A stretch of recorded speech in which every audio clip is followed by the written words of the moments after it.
एक बार फिर पेट्रोल और डीजल की कीमतों में इजाफा कर दिया है, लेकिन क्या आपने कभी ये सोचा है कि इस कीमत में क्या क्या शामिल है? पाकिस्तान में पेट्रोल या डीजल की कीमतें अचानक नहीं बढ़ जाती। इसके पीछे कई अवामिल होते हैं, जिनकी शुरुआत आलमी मंडी से होती है, क्योंकि पाकिस्तान अपनी 85% तेल की ज़रूरियात दरामद करता है। यूएई और सऊदी अरब पाकिस्तान के बड़े सप्लायर्स में शामिल हैं, इसलिए दुनिया भर में क्रूड ऑयल की कीमतों में उतार चढ़ाव सीधा हमारी कीमतों को मुतासिर करता है। जब भी आलमी मंडी में कीमतें बढ़ती हैं, जैसे कि ओपेक के फैसले या किसी जंग की वजह से, तो यहाँ भी कीमतें बढ़ना शुरू हो जाती हैं। इसके बाद दूसरा बड़ा असर आता है डॉलर और रुपए के एक्सचेंज रेट का, क्योंकि पाकिस्तान तेल डॉलर्स में खरीदता है।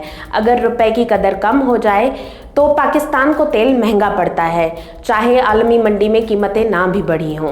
इसके बाद हुकूमत मुख्तलिफ किस्म के टैक्सेस और लेवीज भी शामिल करती है, जिससे तकरीबन 58 रुपए फी लीटर तक का इजाफी बोझ कीमत में शामिल हो जाता है, जो आवाम को बराह रास्त अदा करना पड़ता है। हुकूमत तेल पर सेल्स टैक्स तो नहीं लगाती, लेकिन कीमत में तकरीबन 78 रुपए पेट्रोलियम डेवलपमेंट लेवी, तकरीबन 2 रुपए क्लाइमेट सपोर्ट लेवी और 20 रुपए से ज़्यादा कस्टम ड्यूटीज़ शामिल हैं।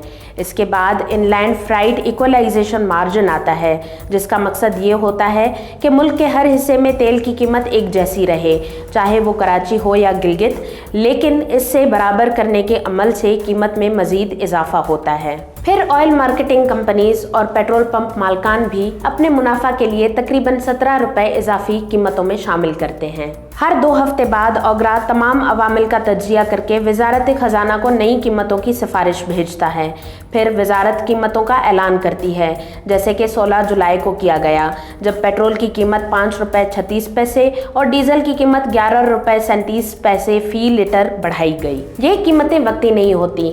डॉलर की कदर, आलमी मंडी और मकामी हालात हर 2 हफ्ते बाद कीमतों में कमी या इजाफा ला सकते हैं, जैसे कि जुलाई में 2 बार इजाफा हो चुका है। ये इजाफे सिर्फ पेट्रोल स्टेशन तक महदूद नहीं रहते। जब डीजल महंगा होता है तो किसानों, ट्रांसपोर्ट और माल बरादरी पर असर पड़ता है, जिससे खाने पीने की अशिया भी महंगी हो जाती हैं। पेट्रोल की कीमत बढ़ने से आम लोग, खास तौर पर गरीब तबका, शदीद मुतासिर होता है। आखिर में मुल्क की मुआशी हालत भी इस पूरे अमल पर असरअंदाज होती है। महंगाई, कर्जे और IMF की शराइत की वजह से हुकूमत सब्सिडी कम कर देती है और लेवीज ज़्यादा कर देती है, जिससे कीमतें मज़ीद बढ़ती हैं। तो जब भी आप पेट्रोल डलवाते हैं, ये याद रखें कि इसकी कीमत सिर्फ तेल की नहीं, बल्कि एक लंबी जंजीर का नतीजा है। आलमी मंडी से लेकर मुल्की पॉलिसी तक, डॉलर की कीमत से लेकर टैक्स और ट्रांसपोर्ट लागत तक। अगर हम ये अमल समझ लें तो ना सिर्फ हम बेहतर तैयारी कर सकते हैं, बल्कि शायद हम बेहतर फैसलों का मुतालबा भी कर सकें।